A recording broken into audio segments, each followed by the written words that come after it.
اللہ کے حبیب صلی اللہ علیہ وآلہ وسلم جب حجۃ الوداع سے واپس آ رہے تھے، آپ صلی اللہ علیہ وآلہ وسلم جانتے تھے کہ عنقریب مجھے میرے رب کا بلاوا آ جائے گا۔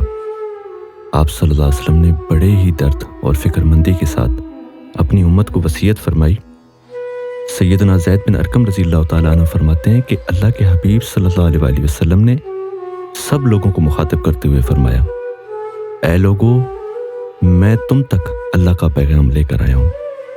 عنقریب میرے رب کا مجھے بلاوا آئے گا جسے میں قبول کروں گا، لیکن میں تم میں 2 عظیم چیزیں چھوڑے جا رہا ہوں۔ ایک روایت میں ہے کہ آپ صلی اللہ علیہ وآلہ وسلم نے فرمایا کہ دھیان رکھنا، تم لوگ ان 2 عظیم چیزوں سے میری وجہ سے وابستہ ہو جانا۔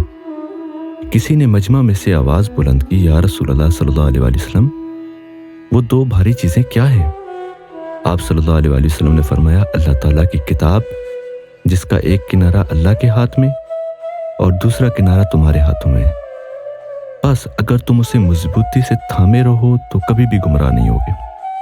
اور دوسری چیز میری اطرت یعنی میرے اہل بیت ہیں، اور بے شک اس لطیف خبیر رب نے مجھے خبر دی ہے کہ یہ دونوں چیزیں کبھی بھی جدا نہیں ہوں گی، یہاں تک کہ یہ میرے پاس حوض پر حاضر ہوں گی، اور ایسا ان کے لیے میں نے اپنے رب سے مانگا ہے، لہٰذا ان سے کبھی بھی بے ادبی مت کرنا اور نہ ہی ان کا دامن چھوڑنا، وگرنہ ہلاک ہو جاؤ گے۔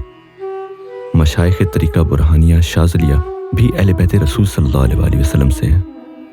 ان کے دامن سے وابستہ ہونے والے جب ان کی تربیت میں آ جاتے ہیں تو ان کا تزکیہ بھی کیا جاتا ہے اور ان کو اللہ کے قرب کا سفر بھی کرایا جاتا ہے۔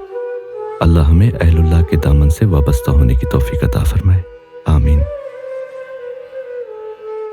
آؤ اس پیغام کو شیئر کر کے اس عظیم مشن میں اپنا حصہ ڈالیں۔